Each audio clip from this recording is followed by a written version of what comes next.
organization that I have chosen for this assignment question is Coca-Cola. So I'm going to be explaining the external factors that contribute to the conflict of this organization.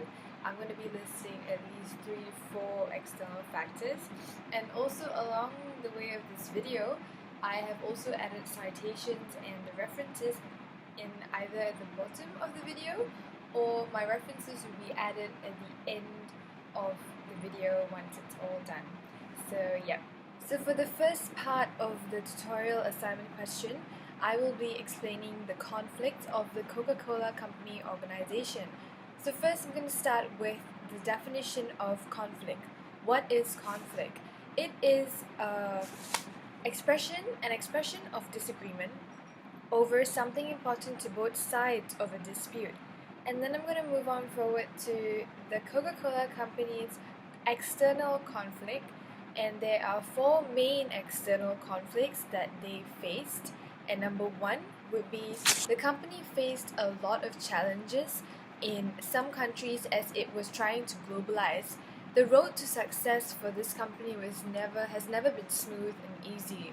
And for this particular organization, they faced a lot of challenges as they were trying to globalize, where some countries prohibited the cost of Coca-Cola, the use and the cost of Coca-Cola products, because number 1, it was health threatening, number 2, it was cheering on obesity, and basically this occurred because the citizens, or let's say the people who are staying in this particular countries, were beginning to be very health conscious. Number 2, many suits have been filed against this company with the allegation of child labor sweatshops. And number 3, the infiltration of the beverage market by other strong companies such as Pepsi, F&N, and many others had occurred and has always been occurred. So in order for Coca-Cola Company to be the number 1 top beverage on the market, this was a big challenge for them. And the last external factor that contributes to the conflict is social and political differences of each market. Different countries have different laws, and the company has been under strong criticism of the bottling plants, for example in Colombia, and it has been alleged to have killed workers who have attempted to unionize. So basically, I have listed down 4 main external factors that have contributed to the conflict of this main organization. It hasn't been easy, but the next part of this video, I will be addressing the conflict where I will be giving and I'll be applying the relationship management theory into this concept. So it will show how Coca-Cola organization is addressing the conflict and trying to overcome their challenges as they go on with their success. So for the addressing conflict part, I will be explaining what the relationship management theory is all about. So basically, according to A. Ledingham, 2003, the term relationship management refers to a process of managing relationships between an organization and its internal and external publics. He basically defined an organization-public relationship as the state which exists between an organization and its key publics, in which the actions of either one or all of it can impact the economic, social, cultural, or political well-being of others. So basically, how I've actually given examples of the external factors of conflict from the Coca-Cola Company, basically it actually says how it's affected the trust of their consumers, for example, or the trust of other organizations that are being a part of Coca-Cola. So in order for them to, it affects the transparency and the dependence and the trust of consumers and other organizations towards Coca-Cola Company if they have a lot of factors. So to not push their consumers away from being loyal customers, they need to pull that back and they need to address the conflict that they are going through. So basically, however, upon the above mentioned challenges that I have listed down earlier, this company actually remains really strong, and they overcome the obstacles by focusing on its mission to provide good quality, satisfying and refreshing products to their consumers. They basically use a strategy of uniform taste where they achieve it by ensuring strict controls of recipes and facilities.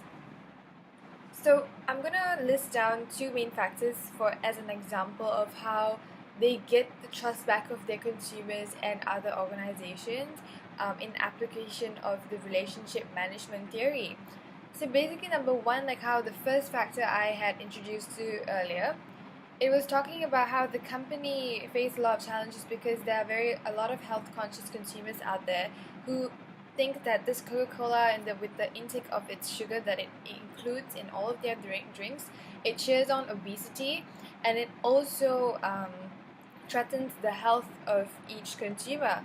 So Coca-Cola actually addressed this factor on a very high scale because they didn't want to lose their loyal consumers, and they wanted to get an awareness out there and say that, hey, our drink, we do have drinks that are not contained with sugar, and we do have drinks that have half the content of sugar than a normal Coca-Cola bottle.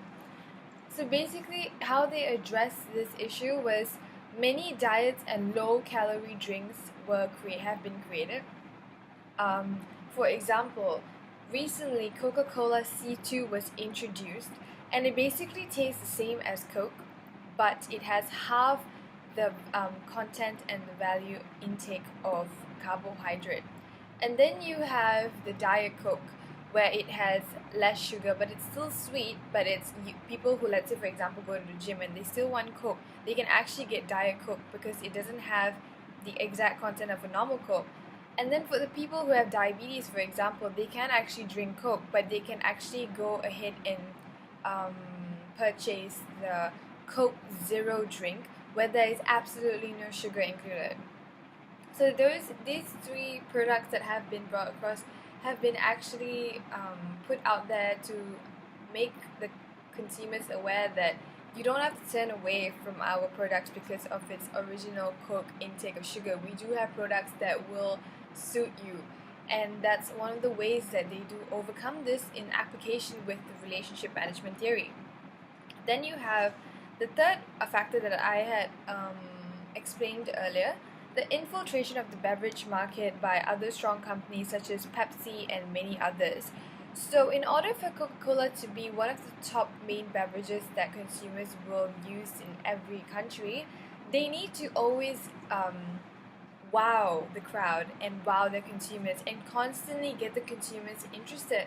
So in these few ways that they can actually do it is actually coming up with new promos, coming up with new products, new discounts, or actually how I've noticed in the past 3 years, every year or at least every 6 months, there is a facelift that Coca-Cola gives to each of their bottles.